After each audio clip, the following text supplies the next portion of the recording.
तो उनका हक है हमसे मांगने का। इसलिए मैंने गुस्से में उनको कह दिया कि ऐसे हुए लोग हैं, उनको भी यहाँ से निकालना। 2017 को सिलीगुड़ी में मैं एक कंपनी में धोखे से फंस गया था, मगर जब तक पता चला कि मेरे साथ धोखा हुआ है तब तक बहुत ज्यादा लेट हो चुका था। तो मैंने सोचा क्यों ना एक बार ट्राई कर लिया जाए, क्योंकि मेरे पास दूसरा कोई और ऑप्शन था ही नहीं। मगर उस ट्राई के चक्कर में मेरा और मेरे घर का फाइनेंशियल कंडीशन इतना ज्यादा खराब हो चुका था कि मैं और एक महीने वहां पर रुक जाता तो मेरे साथ घर तक आने के पैसे भी नहीं बचते। फिर 2019 को मैंने डिसाइड लिया कि अब यहाँ से निकलना है और जो फंसे हुए लोग हैं उनको भी यहाँ से निकालना है। उस वक्त मैं इतना स्ट्रेस, डिप्रेशन और टेंशन में रहता था ना कि मेरे को लगता ही नहीं था कि मेरे लाइफ में हैप्पीनेस जैसा और कुछ एग्जिस्ट भी करता है। आई स्टिल रिमेम्बर, मेरे पास सिर्फ 800 रुपए बचे थे वेस्ट बंगाल सिलीगुड़ी से अरुणाचल प्रदेश रोइंग आने के लिए। फिर अगले सुबह मैं वहां अपने रूम से निकला और जैसे तैसे जनरल बोगी का टिकट करा के अपर सीट पर जाकर के बैठ गया। उस वक्त मैं सिर्फ घर वालों के और अपनी जिंदगी के बारे में सोच रहा था। सीरियसली मैं उस वक्त बहुत दुखी में था, सिर्फ इसलिए नहीं क्योंकि मेरा फाइनेंशियल कंडीशन खराब था, मगर जिंदगी में और भी कई सारे प्रॉब्लम्स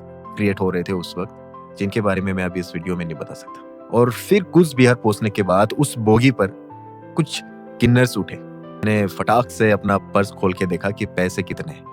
उसमें सिर्फ 500 रुपए बचे हुए थे। 2 दिन और 1 रात मुझे उसी ट्रेन पे गुजरना था, तो ऑफ कोर्स मैं उतने दिन तक भूखा नहीं रह सकता था। तो जैसे ही उन लोगों ने मेरे से पैसे मांगे तो मैंने उनसे रिक्वेस्ट करते हुए कहा कि माफ कीजिएगा, मेरे पास पैसे बहुत कम है, मैं आप लोगों को नहीं दे सकता। मेरे पास इतने ही पैसे हैं जितने पैसों से मैं इस ट्रेन पे 2 दिन का गुजारा कर सकूं और अपने घर तक पहुंच सकूं, वो भी मुश्किल से। बात सिर्फ 10 रुपए देने का नहीं था यहाँ पर। 2 दिन और 1 रात मुझे उसी ट्रेन पे गुजरना था।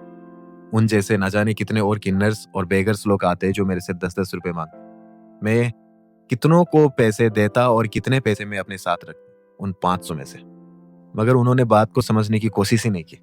श्राप देने लगे कि तेरा जिंदगी में कभी भला नहीं होगा, तू लाइफ में कभी सक्सेस नहीं हो पाएगा, वगैरह वगैरह, पता नहीं बहुत कुछ।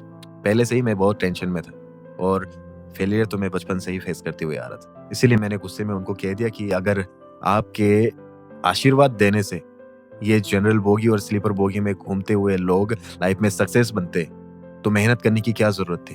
और हाँ, ये बात आप लोग जरूर याद रखिएगा, आप लोग सबसे ज्यादा चढ़ते हो जनरल बोगी और स्लीपर बोगी पे।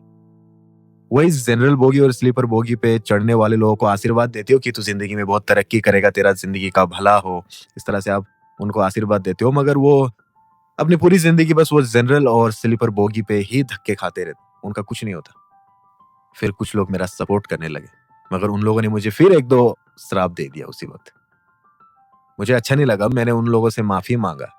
बस इसलिए नहीं कि उन लोगों ने मुझे श्राप दिया, मगर मेरे को लगा कि मुझे ऐसा नहीं बोलना चाहिए था, मैंने गलत किया।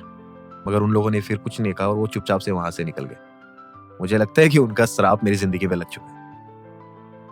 पता नहीं, अगर हो सके तो माफ कर देना, मैंने वो जानबूझ के नहीं किया था, मैं टेंशन में था, बस इसीलिए ऐसा किया मैंने। लिटरली मैं किन्नर्स का बहुत रिस्पेक्ट करता हूँ, क्योंकि उनको पैदा होते ही उनके माँ बाप और उनके समाज वाले अपने से अलग कर देते, ये कहते हुए कि शायद ये श्राप है कोई, ये हमारे जैसे नहीं है, और उनको कहीं पर काम भी नहीं दिया जाता इजीली, तो उनका हक है हमसे मांगने का। मगर प्लीज आप लोग जो जनरल बोगी पे चढ़ते हो ना, उस बोगी पे पहले से ही खराब कंडीशंस वाले लोग होते हैं।